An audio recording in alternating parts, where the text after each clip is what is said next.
Well, James Harden has quickly become the problem child of the NBA, and the season is really just starting. I'm Mariah, Janos, joined by Bobby Manning.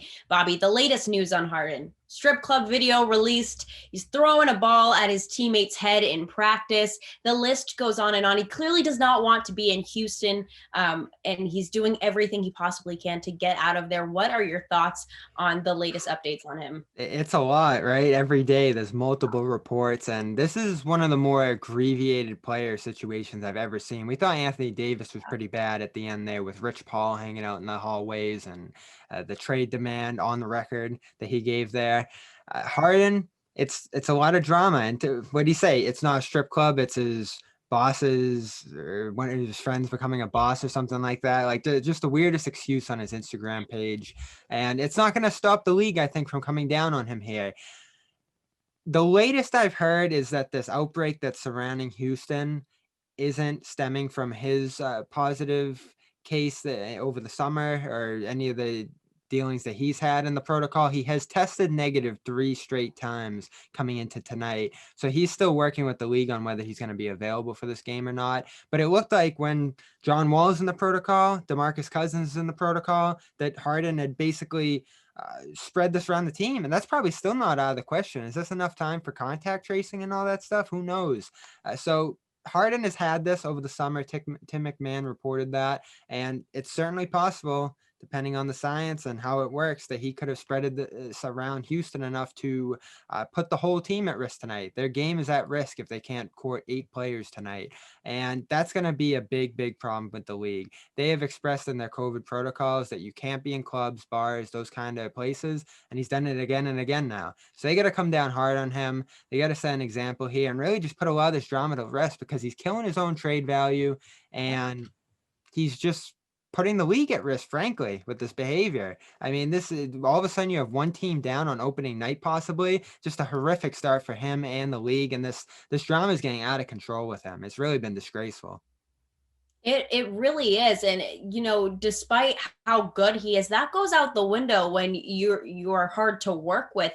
Teams, no matter how good you are and how much a team needs you, they're gonna back away from that. Nobody wants that drama, that unnecessary drama. And what's to say that the next team he goes to, he's not gonna come in with this holier than thou attitude and cause some problems when he's starting to get sick of it. You just can't do that. It's very unprofessional and it's very frustrating. I could go on about this forever because I get so angry when players take for granted their situation. You're given an incredible opportunity to play a professional sport. Embrace it, be thankful, and just like play. Yeah, and every situation's different, and his, Yeah. like, it's easy to feel that way about him. He signed a contract, took extra money, he signed on with Houston's situation here, and he's trying to forego 2 contracted years with the team and push his way out of there. And other players have been successful at that. He Right. is handling it in a way between his weight, between the COVID protocols, and his on-court performance, frankly, so far, that really is scaring off other teams. When Houston needs to nail this out of the park, they're not going to get a deal done for maximum value if the other side doesn't feel like he's going to commit long term and isn't getting the best results from him immediately on the court if he's in a place he doesn't want to be. And that's what this speaks to, right, Mariah? Like, he's going to act this way if he's in a spot that isn't going his way. And we have all this reporting now about his timeliness, about his influence over teams' player decisions. I mean, this is like the big 5 of things you don't want your star player doing. So, like, what team in the league right now, Philly, Brooklyn, Boston, we'll get to that in a sec, is going to want this? Yeah, exactly. I mean, I know Brooklyn wise, they already got their hands full. They got Kyrie and KD, and they got to make sure those two get And along. they And dominate open night. They don't even look like they need him. yeah, exactly. So, it's really sad. It's really frustrating. I hope James Harden just wakes up and realizes what's at stake here and can start treating people with respect and treating this league with respect that's given him so much. But that's just my 2 cents. I don't know. The Garden Report is brought to you by the Legends brand. Visit thelegendsbrand.com/Horford and use the promo code Horford20 to get 20% off your next purchase. That's thelegendsbrand.com/Horford and use the code Horford20 in all caps. So you just kind of mentioned it. Boston as one of the teams kind of looking into this James Harden trade. The New York Times' Mark Stein has reported that the Celtics have been in exploratory talks for Harden, we've just talked about how his personality could be an issue, but I mean, if we're talking strictly on the court, if he actually gets his act together, could he be useful over here? Depends on the trade. 1-to-1, whether it be Jaylen Brown, Marcus Smart, the enormous package that the Celtics would have Yeah. to meet Houston's demands with, wouldn't be worth it. Because if you're talking Jason Tatum, James Harden, and Harden, for all the antics we've talked about here, best scorer in the league, a transcendent player, almost beat the monster Warriors teams out there. Like, this guy is an indisputable talent aside from what we've all talked about. But even he and Tatum alone with nothing around them probably wouldn't be enough to go anywhere. And Boston has good reason to want to keep the core of Brown and Tatum together, signed 5 years. You know, this is a rental in Harden essentially for 2 years. So does a third team come into play here?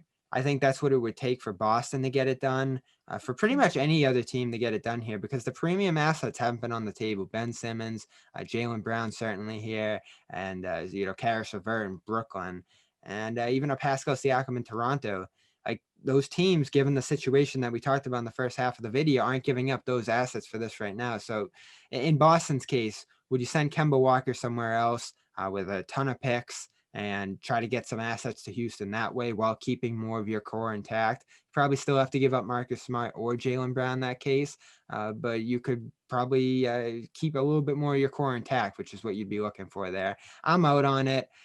I get why people want it at this moment, but be patient with this team. Once they get healthy, once they kind of get into themselves this year, I think they'll be in a better spot. Doing something as drastic as bringing Harden in just to kind of alleviate the short-term issues that they have doesn't feel like the right move, even the right use of the trade player exception right now. But I'm not thumbing my nose at it like other people. Mhm.